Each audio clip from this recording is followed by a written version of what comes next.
We're not married. You don't own me. She said at the bar when I asked why she gave her number to the bartender.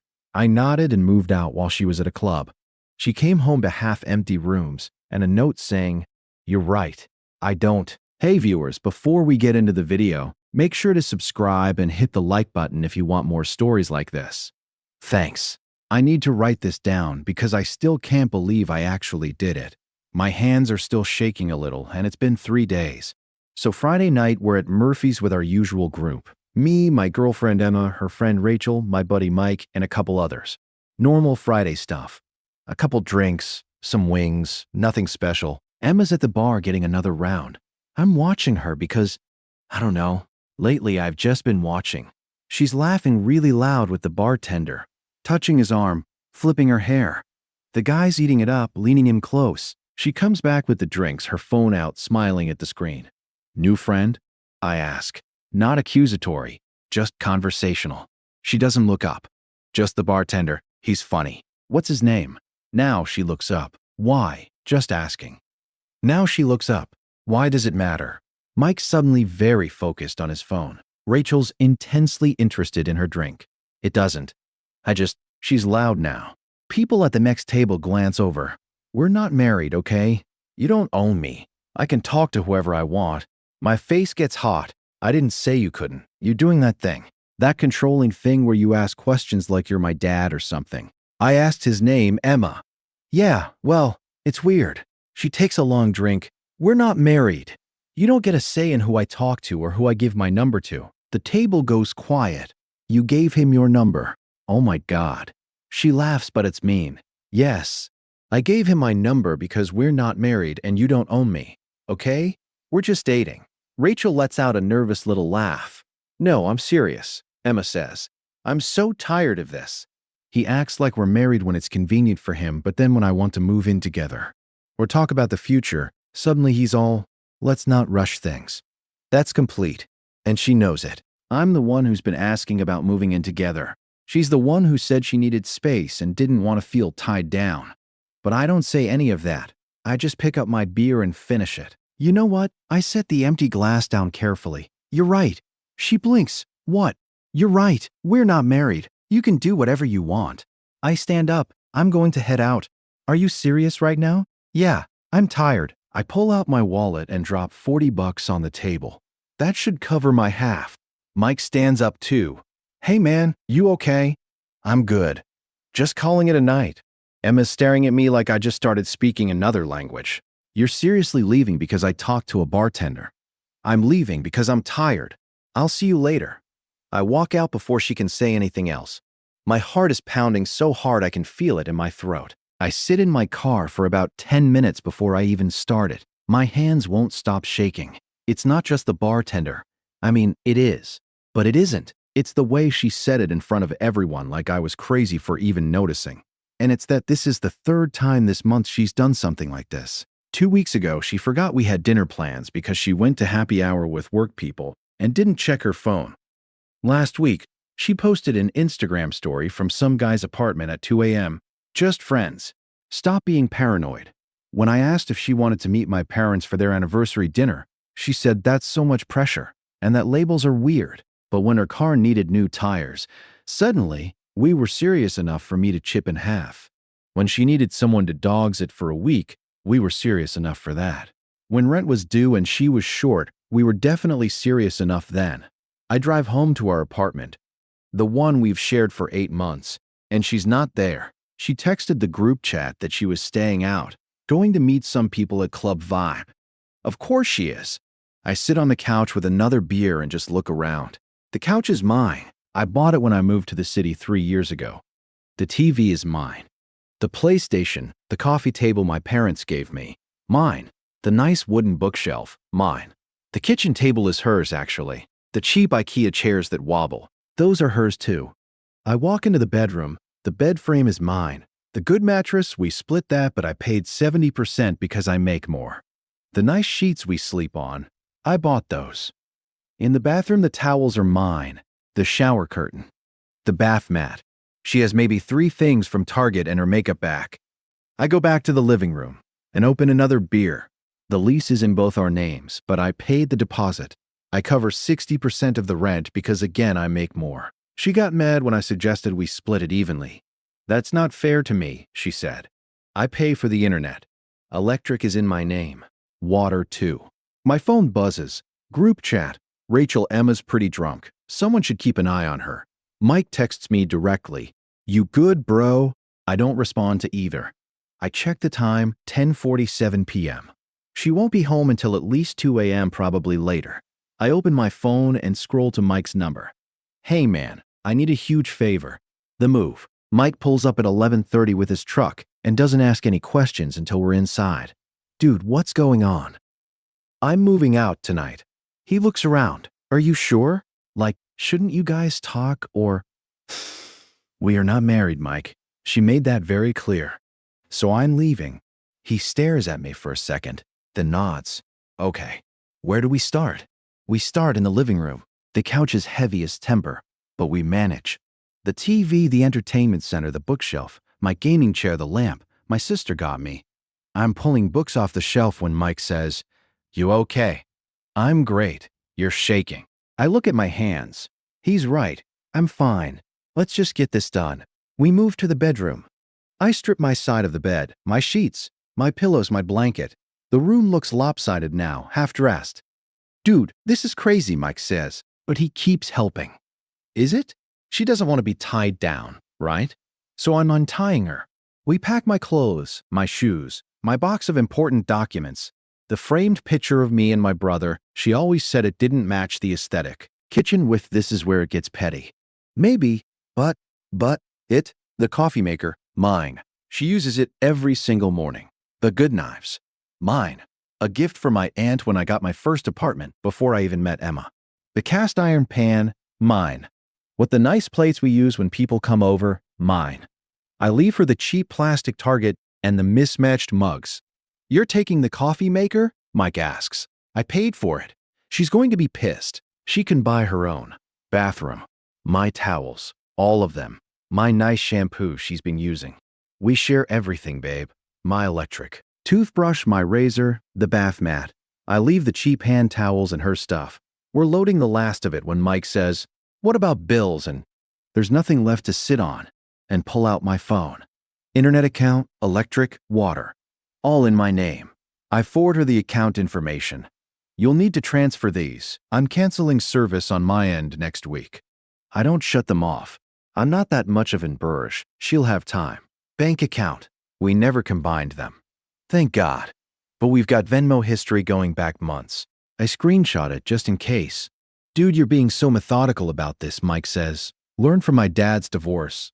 Document everything. It's 1:15 a.m. We're basically done. The apartment looks bombed out. Her furniture is still there, her stuff, but there are empty spaces everywhere my things used to be. It echoes now. I need to leave a note. I find a piece of paper and a pen. I stand at the kitchen counter where the coffee maker used to be, which somehow feels right. I write, We are not married, and I don't own you. You're right. Too much. I crumple it and try again. You were right. We're not married. So I left. Still not right. Finally, I write, You stare at it. It's perfect because it's nothing.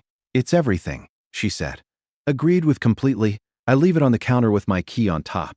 Let's go. I tell Mike. We walk out at 1:43 a.m. I don't look back. Her phone call comes at 3:17 a.m. I'm on Mike's couch, not sleeping. Beer in hand, when my phone lights up. Emma calling. I silence it. Text message. Where are you? Another. What the stop? Another. Did you take the couch? Another. Did you kidding me right now? I turn my phone face down. Mike comes out of his room. She figure it out. Yup. You going to Anne's? Where? Nope. He nods, goes to the kitchen, comes back with 2 more beers, hands me one. For what it's worth, he says, she's been treating you like Humma for months. We all saw it. Yeah. Rachel even said something to her a few weeks ago. Told her she was taking you for granted. What did Emma say? That you were fine with it. That you like taking care of her. I laugh, but it sounds wrong. Cool. My phone won't stop buzzing. I pick it up and scroll. This is so immature. We need to talk about this.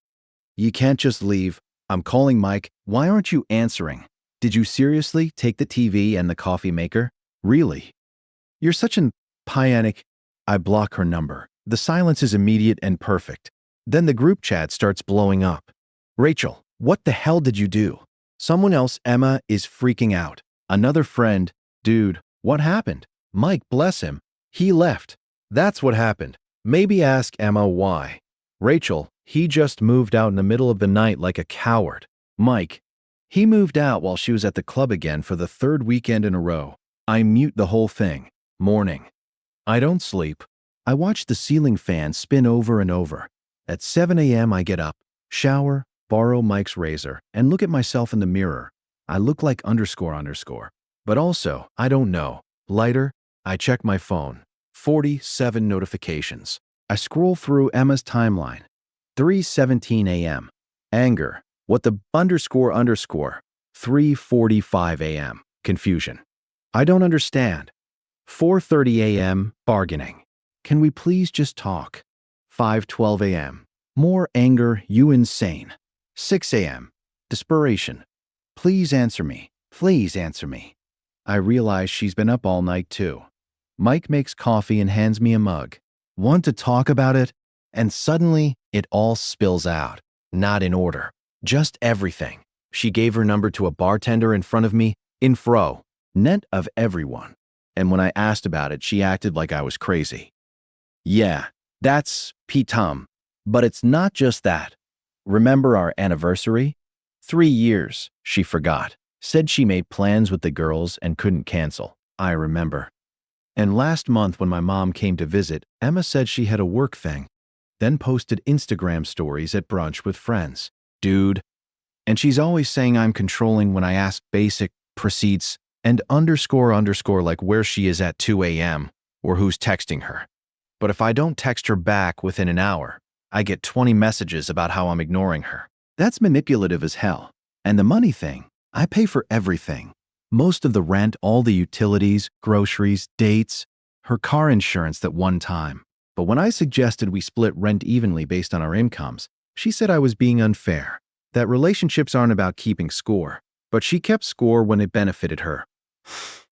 When she needed help, we were serious. When I needed, I don't know.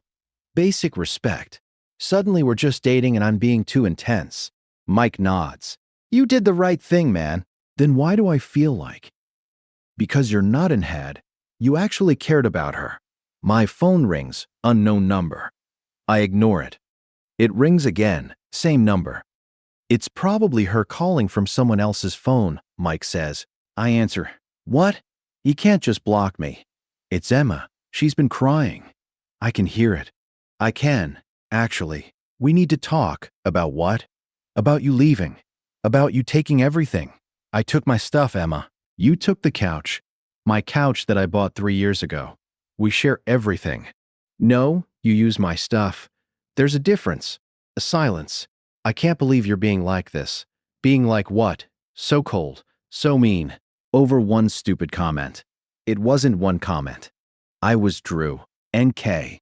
You gave your number to another guy. Sober or drunk. That's pretty clear. I didn't. It wasn't like that. What was it like then? She doesn't have an answer. I've got to go. Wait. Can we meet somewhere? Talk in person.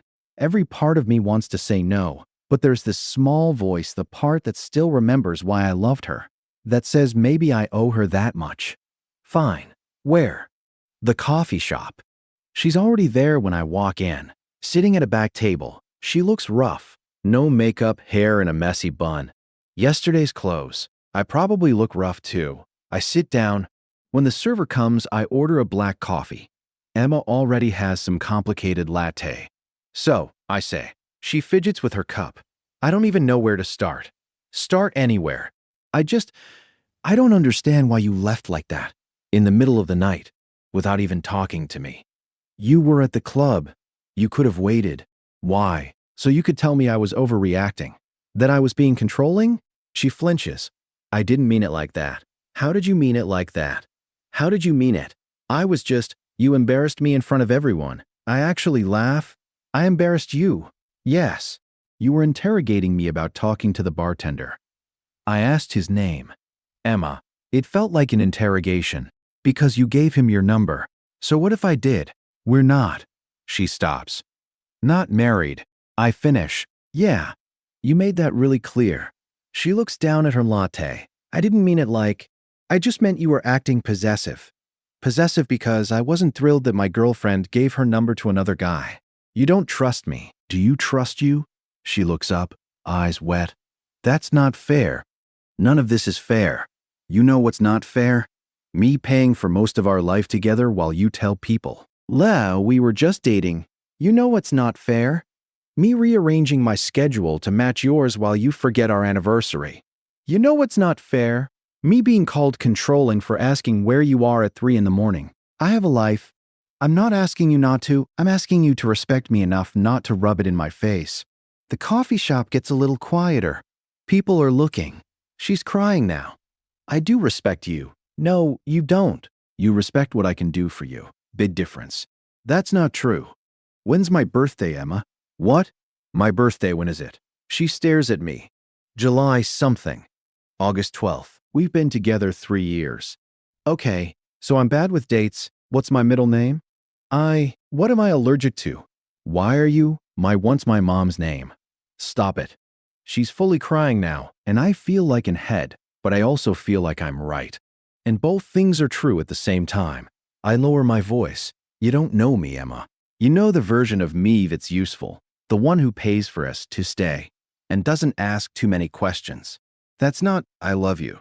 Do you? Or do you love having me around? She doesn't answer. I finish my coffee. It's bitter and too hot, and I burn my tongue, but I finish it anyway. I think we're done here. So that's it? Her voice cracks. 3 years and you just quit. I'm just done being treated like I don't matter. You do matter. Then why do I feel like I don't?